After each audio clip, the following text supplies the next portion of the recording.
షేయ్ party సర్కార్ అధికారంలోకి వస్తే మునుపటి లెక్క ఇందిరమ్మ ఇండ్లు కట్టిస్తాం, పేదోళ్లకు సొంతింటి కల తీసుడే మా లక్ష్యం అని ఓట్ల ముంగట షేయ్ పార్టీ వాళ్ళు చెప్పనుండే కదా. ఆగొగ్గా ముచ్చట్ల సర్కారోళ్ళు బానే రువడు పెంచిర్రు.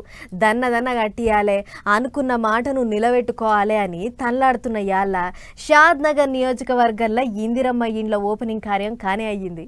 ఓ దిక్కు రాష్ట్రం అంతటా ఇందిరమ్మ ఇండ్ల పనులు రువ్వడి మీద నడుస్తుంటే షాద్ నగర్ నియోజకవర్గంలో అప్పుడే ఇండ్ల పోవుడు కూడా అయిపోయింది. ఫరూర్ నగర్ మండలం హజపల్లిల స్వరూప అనే టామెకు ఇందిరమ్మ ఇల్లు ఇచ్చిన సర్కారు గా ఇల్లు గృహ ప్రవేశానికి కూడా హాజరుపడ్డారు.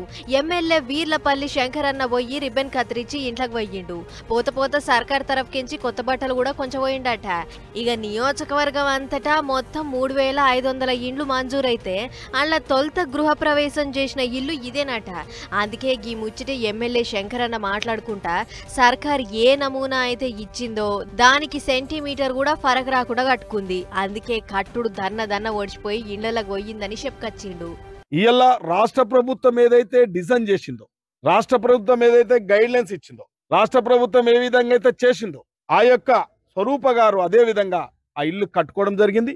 గదన్నట్లు ఇక ఇదిట్లుంటే అటు ఆలేరు ఎమ్మెల్యే బీర్ల ఆయలన్న గుండాలపట్నంలో మార్నింగ్ వాక్ కార్యం పెట్టుకుండు. వాక్ విత్ ఆయలయ్య పేరుతోని చాలైన గీ నడకల ఎమ్మెల్యే బజబజారు తిరుక్కుంటా ఇందిరమ్మ ఇళ్ళు కథ ఎందాకొచ్చింది, సర్కార్ ఇచ్చిన నమూనాల ప్రకారమే కడుతుర్రా లేదా అనేటిదంతా తిరిగి చూసిండు. అంతలో ఓ పెద్ద మనిషి అవపడంగానే